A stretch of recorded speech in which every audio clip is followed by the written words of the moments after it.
Molweni nto zakuthi, molweni eMzantsi.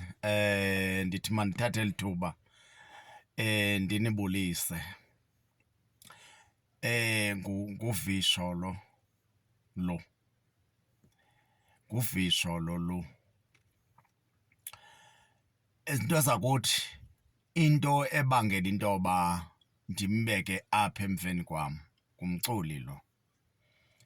Ndithathe eli thuba ke ndisithi kumfo kaSholo, enkosi kakhulu ubhuti ngokuthi ubonakalise isakhono sakho emculweni. Ndisivile mhlobam istori okanye mandithi ibali owalibalisayo ukuze uendaphe uphephela kwicala lomculo, kanti ekugqibeleni kuzoba yinto onesakhono sayo. Bantu baseMzantsi Afrika, namhlanje ndithanda ukuthi kuni let's support lo bhuti. Lo bhuti ukhupha ingcwenga yamagwijo akuthi.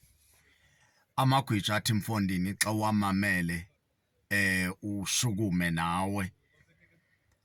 Okwesibini ke ngoku into ebendirhalela ukuyithetha into ethi kuVisho lo, enkosi mhlobam ngokuba ukwazi ukuphumelela ingoma yonyaka kumhlobo wenene.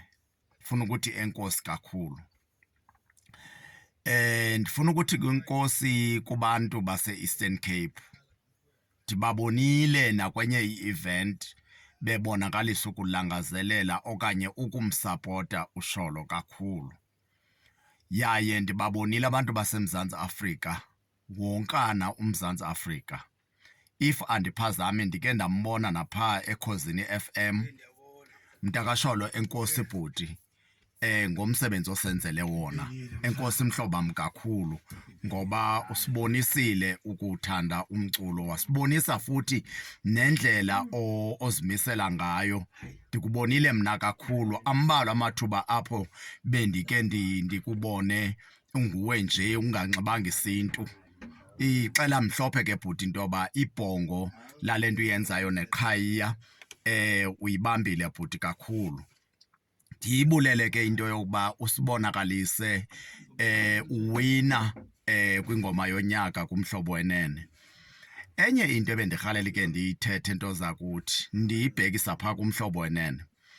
Okokuba ngaba mhlobo wenene laa 25,000 ibinoke inyuke ibe ngaphezulu kule 25,000. If uyaqaphela sivota kabini, siqale sivote kuqala siphinde kwakhona sivote oku kwesibini.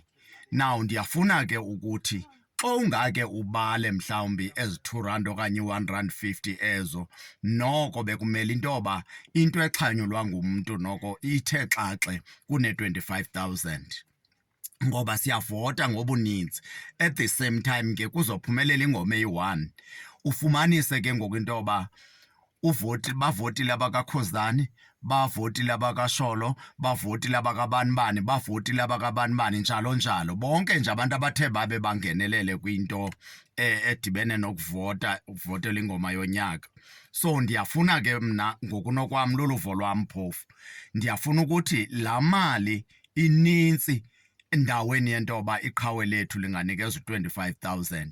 Ndingathi mhlambi asiyibuleli loo nto, siyayibulela, kodwa noko in future mayike ithi xaxe noko enzele into yoba noko incumise. Ndiyabulela kakhulu mntakaSholo, ndiyabulela bhuti ukuzimisela, ndiyabulela ukusiphakamisela iphondo lethu nele-Eastern Cape. Qhubeke bhuti wenze njalo, siyawubona umculo wakho, siyawumamela umculo wakho, futhi siyayinika isapoti. Uqhubeke wenze okuhle bhuti. Andinawo amaninzi, ndingenawo nendingathi mhlawumbi okanye ndigxobha inkqubo yakho kangangokuba uzimisele kule nto uyenzayo and ubonakalisa into yoba wenza into oyithandayo. Thank you so much. Enkosi nto zakuthi.